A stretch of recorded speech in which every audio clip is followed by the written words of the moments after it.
While Ukrainians celebrated the festive season seemingly unfazed by yet another threat of a Russian invasion, the military escalation on Europe's eastern front has left both Washington and NATO up in arms.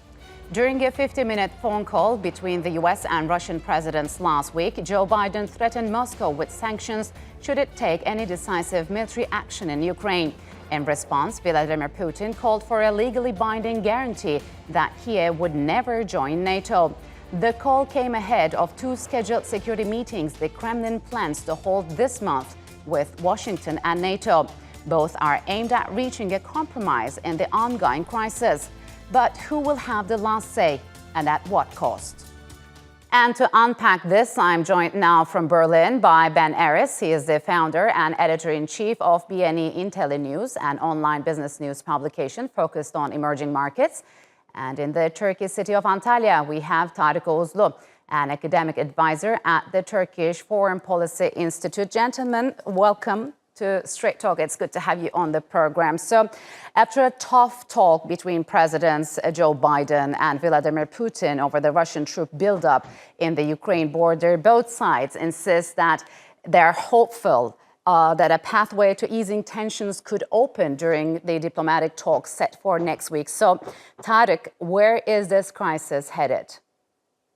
I think the parties will eventually find a diplomatic solution to get rid of this latest escalation, because it is not in the interest of both parties. Neither the United States nor Russia seems to be deriving great benefit from this latest escalation.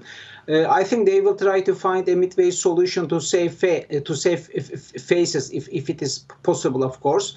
But we also know that NATO is quite resolved on the idea that it is going to be quite difficult for them to accept any kind of written guarantee regarding the latest Russian demands. But we also know that the Russians are also resolved in their particular demands and points they have already underlined. But as I have already pointed out, there is no way other than finding a diplomatic solution to this latest stalemate. So just a reminder for our viewers, Putin has demanded that NATO should guarantee not to expand eastward and remove offensive weaponry from the countries in the region. Is this doable? I think it is not. NATO will never give such kind of a written assurance towards Russia, because neither the United States nor other members of NATO in the European Union actually are quite willing to admit such kind of a concession. But at least they will offer somehow a verbal commitment to diffuse the tension. Yes. It is quite clear. So, Ben, what's your take on that? Do you agree with Tarik? Yes and no. I mean, I think this whole crisis is both more serious and less serious than billed. There's been a lot of reports of Russian troops massing on the border. That's not quite what happened. Russia's brought up troops to its bases that face Ukraine. And what it's done is the chances of a full-scale invasion of Ukraine are very low, but there is a credible threat of violence. And this whole issue turns on Putin's insistence on the legal guarantees that will exclude Ukraine and any other aspirants from Central Europe joining NATO. And he's drawn a line in the sand. He's been complaining about NATO expansion for years, and he now feels that Russia is strong enough, both militarily and economically, in order to face down NATO, and he's going to insist on this. It's a compellence strategy, which is the sister to deterrence. And compellence is a lot more aggressive, in so much as that in order to compel another state, in this case the West, NATO, to do something that you want, you have to come with a credible threat of violence, of military action. And Russia, I think, is prepared to see that through. If they don't get some sort of deal on the limitations of the expansion of NATO, then I could see him carrying out some sort of military action. They've left themselves a sort of get out in so much as they've been talking about military/technical action, whatever technical means, but that means like destabilizing. But Ben, could NATO speak on behalf of Ukraine, and how is Ukraine reacting to that if they give certain guarantees, not written ones, but verbal ones? I mean, how would Ukraine be reacting to that? Well, Ukraine, Zelensky, the president, has been all of last year lobbying very hard for membership plan. I mean, for at least some sort of timetable. that for Ukraine's security, they absolutely want to join NATO, and they've put it into the constitution as one of the goals. However, NATO has not offered membership, nor has it even offered a start to the map process. So Ukraine is actually quite unhappy because it's all this discussion is going on over its head. I mean, Ukraine itself is not going to be involved in the talks that are going to start next week. And so it's great powers talking about the fate of Ukraine. And they don't like that. They want to join. So, Tarik, what's your take on that? Is Russia stronger than ever economically and militarily? I mean, could Russia afford facing further isolation and harsher economic sanctions? I think this is the best chance that Russia has found in recent years, because the United States appears to be quite weak and quite very much preoccupied with internal problems. We all know that the Americans are quite focused on East Asia, dealing with the rising Chinese challenge. They don't want to have another problem on the Ukrainian border. The European members of NATO also seem to be quite fractured and quite occupied with their internal problems. So this is the most opportune time for Russia to find in such a way to escalate this recent crisis. And Russia has already proved its capacity to withhold any kind of economic sanctions that the Americans have put on Russia following the Crimean annexation in 2014. Yes. So they could how can I put it? They could quite easily handle with this latest crisis, even if the Americans and Europeans alike find some economic sanctions in such a way to punish this latest Russian escalation. Yes, we generally see sanctions don't work. So, Ben, would all the EU members be on board with President Biden when it comes to further sanctions?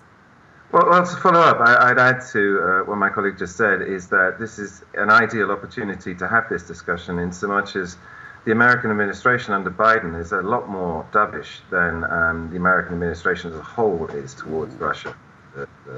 Biden has made it clear that he wants to tone down the tensions, that he's prepared to restart arms talks, which is an about-face for American policy, where they've been withdrawing from these arms deals. First week Biden was on the job, he signed off on the START 3 treaty. At the same time, Merkel's departure from the EU has sort of left the EU leaderless. It's like herding cats, getting the EU to do anything. And what Russia's done is take the opportunity. They want to deal with Biden. They think Biden is willing to talk. I think he is willing to talk because he wants to concentrate on China, not Russia. And they're relying on Biden then to go and sell whatever deal they do to Europe and try and herd all these cats into one place to go along with whatever deal Biden cuts. So, Tarik, where does Turkey stand as a NATO member? Does it face a tough balancing act amid this crisis? Turkey is now in a quite difficult position because on the one hand, we are a member of NATO. In principle, we support NATO's membership to Ukraine, Georgia, and also other potential East European countries. And also supporting a kind of NATO policy might also help Turkey improve its relations with the United States. But we also know that Turkey has good relations with Russians and Ukrainians simultaneously. So we are really in a very delicate and fragile situation. But we are not that much happy to see that Russia uses brute force to change internal borders of an independent country. If Turkey sides with Russia in this particular episode, it might demonstrate a negative consequences in terms of its foreign policy. So we are a sovereignty-sensitive country. We are very much jealous of our sovereignty and protection of sovereignty of many other countries. So Russia should not be given any excuse to put a real damage to the European security order, which has been in existence for about 45-50 years. So really, it's a very difficult situation for Turkey. So, Ben, during his call with Putin in December, U.S. President Biden warned that if Russia made any moves in Ukraine, the U.S. would prevent the completion of Russia's Nord Stream 2 pipeline, which will soon become operational. So if that happens, what's at stake for the European countries, especially for Germany, now that Angela Merkel is gone? Well, Nord Stream 2 is a tricky issue. I mean, here in Europe, we've been suffering from this gas crisis with extraordinary prices. I mean, 10 times higher than they should be. And that's because there's not enough gas. It was a perfect storm of bad weather. And then on top of that, the LNG disappeared to Asia.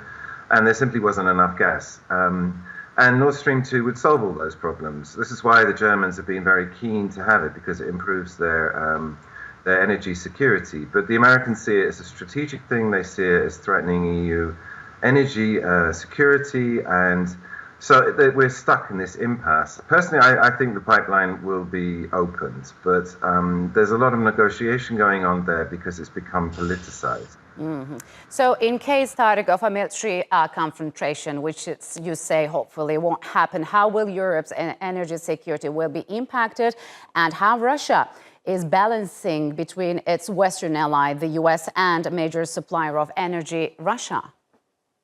It's a very timely question, actually, but in this latest episode, Russia seems to have much more advantage compared to European countries, because now we are in the middle of a very freezing cold. Mm-hmm. So Germans in particular are quite dependent on Russian energy resources. They don't have any kind of serious leverage to bargain with Russia in this particular contextual situation. So I think Russia will maybe intensify its cooperation with Eurasian countries, in particular China, if the Russians are put under severe economic sanctions, because they need to find some markets to sell their goods. So China and other Eurasian countries appear to be much more potential and lucrative markets for Russians in this particular sense. But again, let me repeat once again what I have already said. European Union countries, in particular Germany, is not in a mood to put serious demands on Russia at this particular moment. So, Ben, what happens if the talks fail to produce a satisfying result for both sides? I mean, how would this year look like in terms of geopolitics and regional tensions? Like I said before, I think this crisis is actually more serious. Ryabkov, the Deputy Foreign Minister, has already brought up the analogy with the Cuban Missile Crisis. And I don't think that's too far from the truth. That the thing with the compelling strategy that Russia is following here is that there is a credible threat of violence. And I think they will follow through. That if the talks don't go as far as Russia wants, if they don't get some sort of acceptable security guarantees from NATO, then Putin is more than capable of taking military action against Ukraine in particular. And then all hell will break loose. We'll have catastrophic sanctions. Russia will respond. It'll become a major crisis. And so there's an opportunity here to actually forestall that with making some compromises. And happily, there is some common ground. Like I mentioned, Biden and Putin both want to do arms deals. They both want to have some post-Cold War security deal, which is actually what's being discussed here. So we have to see how it goes. But Putin is adamant that this NATO expansion thing will not happen, and he is not going to back down. The Russians have been hardening their line all of last year. They've telegraphed this perfectly clearly. So this is going to be key, these talks, the start. They need to see some progress, or else things will get a hell of a lot worse. All right, gentlemen, unfortunately, we'll have to leave it here. Thank you very much for joining me on Straight Talk.